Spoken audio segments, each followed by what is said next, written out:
S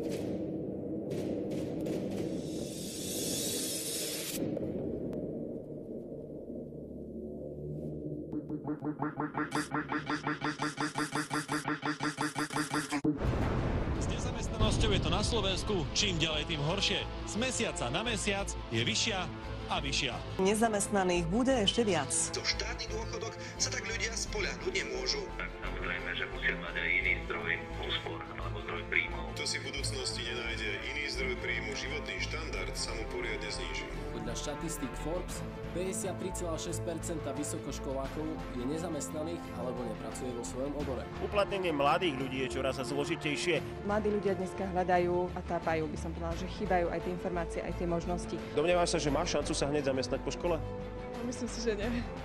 Až 27% študentov, ktorí úspešne ukončia vysokoškolské vzdelanie, je nezamestnaných a 46% nikdy v živote nepracuje vo svojom obore. Máme vôbec šancu, príležitosť, nástroj, možnosť vytvoriť si finančnú a časovú slobodu v dnešnej dobe, žiť lepší život, než len ten, čo nám bol predpísaný? Máme možnosť stať, keď sme vyspatí a robiť to, čo nás naozaj baví, kedy chceme, s kýmkoľvek chceme? Však predsa všetci si v živote prajeme rovnaké veci. Zamysli sa nad tým. Všetci chceme zdravie, bohatstvo, lásku a šťastie. Nikto sa nechce strachovať nad tým, z čoho ide zaplatiť nájom a faktúry a ako prežije s peniazmi do ďalšej výplaty. Podľa najnovších štúdií až 70% ľudí priznalo, že buď nenávidia svoju prácu, alebo ich práca nenaplňa. Sme tie najdokonalejšie bytosti na tejto planéte. Prečo by si dovolil niekomu, aby ti rozkazoval, kedy máš prísť do roboty, kedy máš jesť, kedy môžeš ísť na vecko, čo máš robiť, kedy máš ísť domov a ako bonus k tomu určuje tvoju cenu. My nie sme proti práci. Buď rád, ak ju máš. Nie všetci majú to šťastie. My sme tu však za príležitosti. Väčšina našich rodičov a staršie generácie nevedia odísť do dôchodku a naďalej musia pracovať. 3% celosvetovej populácie vlastne 96% celosvetového bohatstva.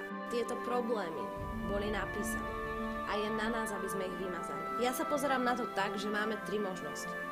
Môžeme čakať na vládu, že s tým niečo urobí, môžeme čakať, že sa ekonomika sama napraví, alebo spravíme to, čo každá predchádzajúca generácia pred nami, zoberieme zodpovednosť do vlastných rúk, spojíme sa a budeme tou zmenou, ktorú chceme vidieť vo svete. Otázka teraz znie, čo robia tie 3% ľudí inak. Myslia, rozprávajú a vnímajú biznis trochu inak.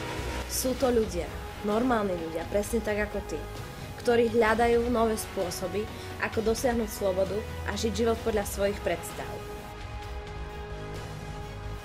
Nie je akýkoľvek rozdiel medzi tebou a mnou, medzi tebou a Steveom Jobsom, Markom Zuckerbergom alebo Billom Gatesom. Je úplne jedno, kde sa momentálne v živote nachádzaš. Podstatné je, kam smeruješ. Sme priemerní ľudia s nadpriemernými snami, túžbami a víziami. Veľa ľudí dookola rozpráva len o problémoch. My o ich riešení.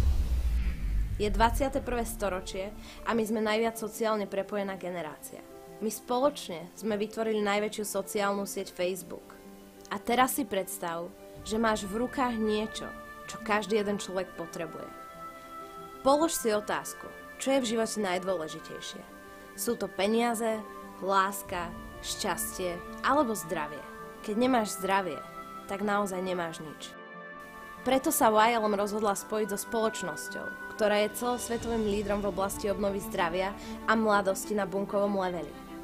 Ide o najrýchlejšie rastúcu spoločnosť na svete, v ktorej sme 6 rokom vygenerovali 1,1 miliardový ročný obrat. A to sa doteraz v tak krátkom čase podarilo spoločnostiam, ako je Apple, Google, Facebook a Amazon. Počul si už o Genes? Pred časom ani my nie. No pochopili sme, že to bude niečo veľké. A toto je len začiatok. Ak chceš pracovať do 70-ky, tak toto asi nebude nič pre teba. Tu ide o 2 až 5 ročný plán, vďaka ktorému sa už nikdy nemusíš strachovať o peniaze. Predstav si, že môžeš ísť do obchodu a nepozerať sa na cenovky. Že ideš do reštaurácie a vyberáš si jedlo nie podľa ceny, ale podľa toho, na čo máš naozaj chuť. Toto existuje. Je to tu. Toto je YLM. Teraz si na správnom mieste, v správny čas so správnymi ľuďmi, ktorí po A vedia, čo robia, po B vedia, kam smerujú a po C naučia ťa, čo treba robiť na to, aby si žil život a nielen ho prežíval od výplaty k výplate.